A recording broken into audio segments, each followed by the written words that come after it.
right. Hey, guys. Welcome to What Makes You a Badass. I am your host, per the usual, Tara Erickson. Hashtag this idiot. Hello, idiot army. You guys know how we do. Everybody's doing something. We're doing nothing but being badasses. Sometimes only doing nothing. I cannot wait to introduce you to my guest, a very, very funny lady. Basically a viral superstar. TikTok, YouTube, Snapchat, Insta, get her while she's hot. Kat Curtis. Hey Tara, what's up? Hey, now listen, this lady. Oh yeah, go ahead. I don't know how I'm gonna ever get a better introduction than what you gave me, but yeah, thank you. I'm really excited to be on your podcast. You're someone I've looked up to for ever since I moved to LA and I met you because you're always like doing stuff. So it's an honor to be introduced so warmly on your podcast. I love that. You guys, we met actually when we were performing at IO West, and Kat was new to LA and she was writing scenes that literally every time would slay with laughter. And now the world is taking notice. And if you guys have not seen her on TikTok, you'll check her out. I'll have her tag all her stuff at the end. But she's most certainly a badass and a really, really great, funny writer. I mean, you write all the time, and you also work for Snapchat, right? I do. I work for Snapchat. I've been there for about 10 months now. That's a really fun company to work for, and I've learned so much, and it's probably it's because of them is the reason I went viral on TikTok, because I learned so much about viral content from them. Wow, that's amazing. What do you think the top 3 things are in regards to like viral content that you would want to tell people if they want to get there too? I hate to like be the cheesiest person on the planet, but you should know yourself really well, like know your voice, because it was the moment I really started leaning into me and kind of obviously I've been taking improv classes, I've been learning, I've been listening for a long time, and I kind of was waiting for someone to like tell me how to do this, or like, and then I just one day was like, no one really knows what they're doing, so you just might as well lean into it. And I kind of went out on my own and started really just doing videos that like I believed in. I started shooting everything on my phone. I used to have a camera, now I just shoot everything on my phone, and it just happened. So the first thing is like know your voice and know what you're good at, so like, and then lean into those things, trust yourself. And also be like hyper aware of like what's in the air. That's a really good phrase I like to follow that I got from one of my bosses. Just like know what's going viral, know what's doing well, like find your own spin on things, and don't give up. It's like I've been doing comedy for a couple of years. I've only been in LA for 2, but before I moved here, I'd been doing comedy. So know that it takes time, and that I wasn't successful on any other app until TikTok came out. So sometimes it takes time, like fail fast, like try things, and if it's not working out, try something else, but just never like give up. Yeah, I think that's really great advice, because I mean, for me, I'm not even close to 100,000 on YouTube, and I've been doing YouTube for close to 4 years, idiot army. But I also have never been the BuzzFeed type person who looks for the viral material. I'm lazy, and I'm like, what's an idiotic thing I can do today? So I think your advice is really good, of like, just stick with it. Because if I wouldn't have stuck with it right now, I wouldn't be at 20,000 when I was begging just to get to 25. 20,000 on YouTube is amazing. Like TikTok's a little bit different, so I admire you. I don't have I think I maybe have 200 subscribers on YouTube, which happened because of TikTok. I'm trying to grow that out, but like don't knock yourself down. YouTube's a really hard place to grow these days because they're pretty hard on like new creators, and unless you're like signed with someone, or if you're collabing with someone like really big, it's really hard to grow. Also, Tara, I could see you on something like SNL or all that someday. You have such incredible characters. Like, dude, you're doing fine. Like 20,000 subscribers is nothing to like scoff at. Like I don't even know how to grow my YouTube. So dude, like, we're doing it, man. To get that I'm doing good via Kat Curtis means I'm doing pretty good, you guys, because she is the bomb. I want to get into what are you watching? It's called the What You Watching Corner. I want to know if you have any favorite TV shows or a movie that you're super into right now. just finished Crazy Ex-Girlfriend, like all the seasons, and that was amazing. I find that show super inspiring. It's very like good about how it talks and sings about mental health. It's really good if you're like if you're into women's issues or you just like women in general, because there's a lot of really good stuff on that. It's kind of a really good underdog story. I also finished the first season available of Special that's on Netflix right now. It's about this guy that has cerebral palsy and him navigating the world, and he's also gay, and he also like he gets this job, and he's trying to, and it's just kind of an incredible story where it's not like I feel like a lot of shows are just like make that character inspirational, and they just really normalize him, and it's really funny, and it's really amazing, and it gets kind of dark, but in a really good, realistic way. So it's a cool show. Highly recommend. Know that show touches a lot on like mental health and women's issues. Is there anything that you would give as a piece of advice to anyone dealing with any mental issues or anxieties that you think you can lend just a piece of advice? Yeah, so I guess like I can be fairly open about this. I had a really hard December. I didn't, none of my comedy friends really know about this, but like I hadn't really, I'd been doing comedy for a couple years, and in December I was kind of contemplating. I started thinking that maybe I should quit comedy, not because I was just like, you're not very successful at it. You've been going at it for a couple years, and you're a pretty good producer, and maybe that's what you need to do with your life. And I was like, well, that's the practical thing. And then I got really depressed, and I kind of went to a pretty bad place, and I realized I wasn't doing very well. I was crying a lot in my car to work, and I was just like really having a hard time. And so obviously I didn't give up on my comedy dream, but I kind of fell into this dark hole. And then I started to take off on TikTok, and in like a 2-month period I had gained 100,000 followers, but I was still kind of in this bad place, and I was just like, oh God, I need to do something. Like, I should be happy, and I'm not. And I started going to therapy, which has been expensive, but I kind of had to make a decision of like, do I want to spend money on therapy, or it's like I made the decision that I was worth the money I was going to lose for therapy, because I'm like, I'd rather be on this planet than not pay for therapy. And that's what it came down to for me. Anyway, so like watching Crazy Ex-Girlfriend at the same time while I was going through this was actually really nice, because she starts going to therapy in the show at some point. I don't want to ruin any plot points, but it was kind of like we had some similarities, and like she finally had to accept that she needed help, and like I had gone through a thing where I had to accept that I needed help. And it really changed my life, and it was like I didn't know how bad of a place I was in, and like it really brought me out of it, and being able to talk really openly about my feelings, and it helped me like not feel like a sick person, because I was scared.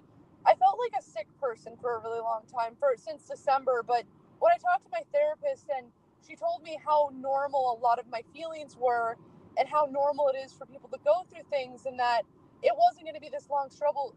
She gave me all these tools, and just like Rebecca in the show, her therapist gave her tools, and like in a couple weeks, like my perspective really turned around. So like if you are going through something, like it is really good, because I wasn't telling anyone how bad I was hurting. Like it's definitely good to tell people, and it's like if like therapy is good, there's a lot of like online options. I use this thing called BetterHelp, that this is not sponsored. She went in for in-person therapy, which with what she was going through made more sense for me. I was just going through like a really bad rough patch. So yeah, is there any like top tool that your therapist gave you that has helped you the most? So I think a lot of it was just telling someone how bad of a place I was in, because I really didn't have I moved to LA, and it's just like I didn't want to worry my family, and I didn't want to worry any of my close friends, which was bad of me, because I have friends that loved me a lot, and I started kind of talking to a couple of them, and some did like kind of hint at like just the way they would look at me when I told them how I was feeling was like, oh, I do need some help. Some of the tips she gave me this irrational thought worksheet, which sounds funny. It's like if you feel like so a lot of what I was going through is some of my thoughts were irrational and anxiety fueled. And if I was feeling like, if I was having these like thoughts that were really dark and irrational, I'd go to this worksheet and it would give me 5 questions I would have to answer.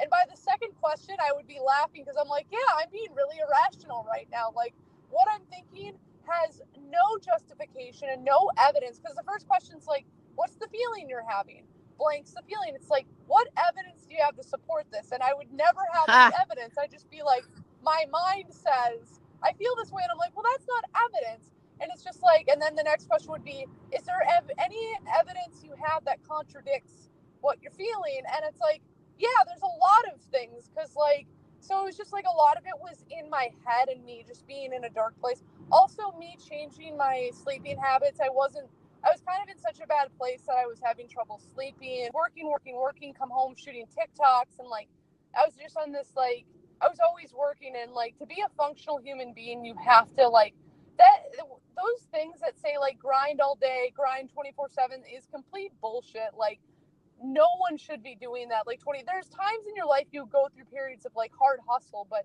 there should be end dates to that. And I realized for the last couple of years, I was not doing that. In order for me to grow my TikTok and stuff, and for me to have like better mental health, I need to be able to a couple hours a night, be able to like not have like back-to-back work to do. And so, you also mentioned diet, food. How did that help?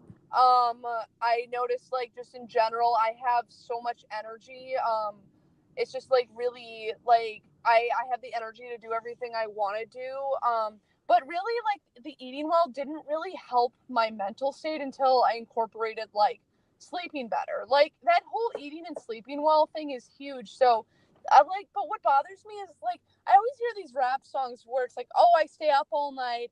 Oh, eating like, and then I hear these, like, I see these TV shows of people, they just eat junk all the time and don't sleep and they always look great. And I'm just like, dude, that's not real. Also, those people would not be on TV if they were eating junk and not sleeping. That's not how the world works. I think that's really great that you actually found help and you decided to put your money into yourself, into your mental health, which is really important, which I'm sure has only made your content better.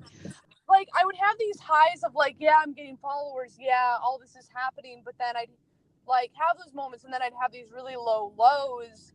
And it was because I wasn't sleeping and stuff and I wasn't like eating right and I wasn't like exercising, which I'm still working on that. But it's just like my thing for exercise is like, okay, this is my belief. So one day I looked it up online and all you need in a week is 60 to 90 minutes to light to moderate activity. That means maybe 15 minutes a day you go on a freaking walk.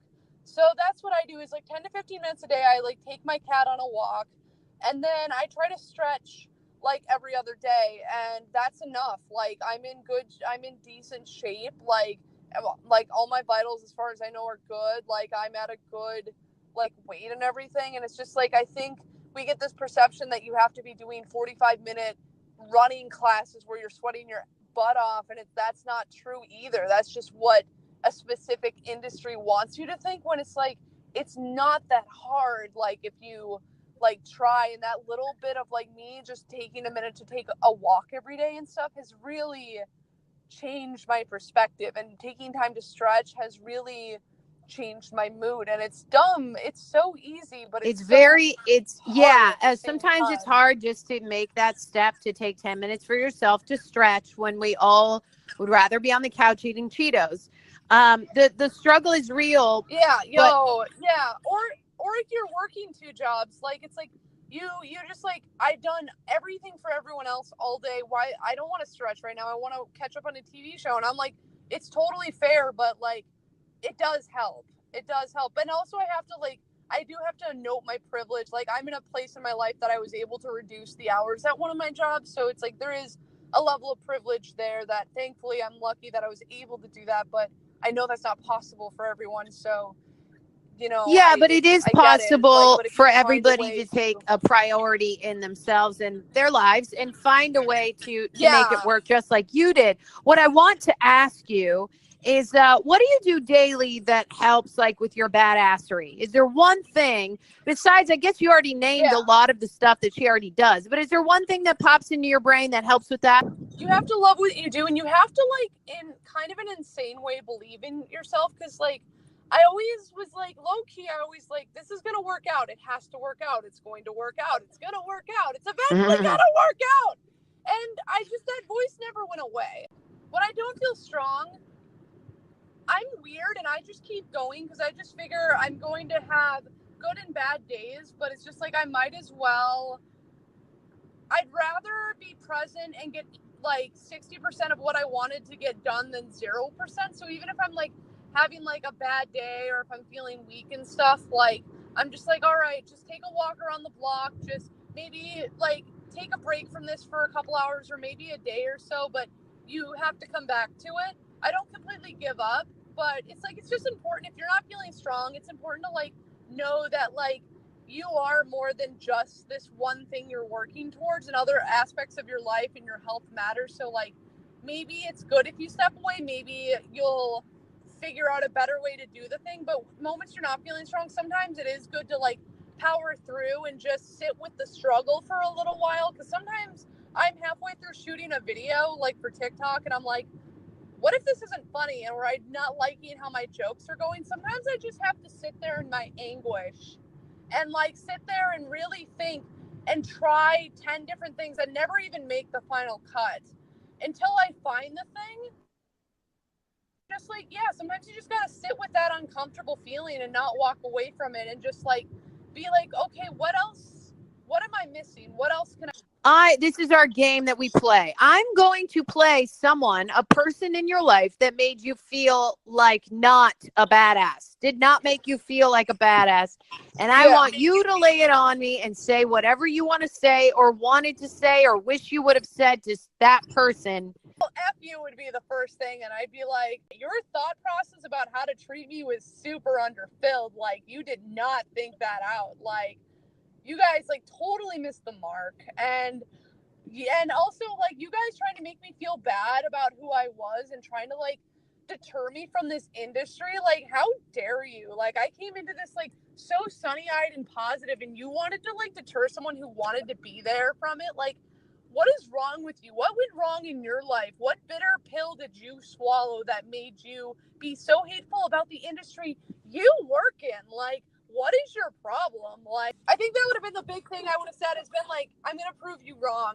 And I think I never even thought that to myself, because I believed, Tara, I believed them when they like put me down. Like, I really thought for about a year after this happened, like, that I wasn't in the right industry, and that maybe me moving out here was like a mistake. And I didn't even think of telling them I'm going to prove you wrong. I was so unsure after that, but it turns out like, with how everything's gone, I have proved them wrong in a way. I like worked at another digital company. I've had really successful content since then. I've built somewhat of a following on TikTok, and I should have, when I walked away from that, I should have told myself, I'm not wrong, they're wrong. She made lemonade out of lemons, people. I'm sorry if this is echoing Idiot Army. I'm still going to cut it and put it out. I don't feel like redoing it. You guys can deal with the echo.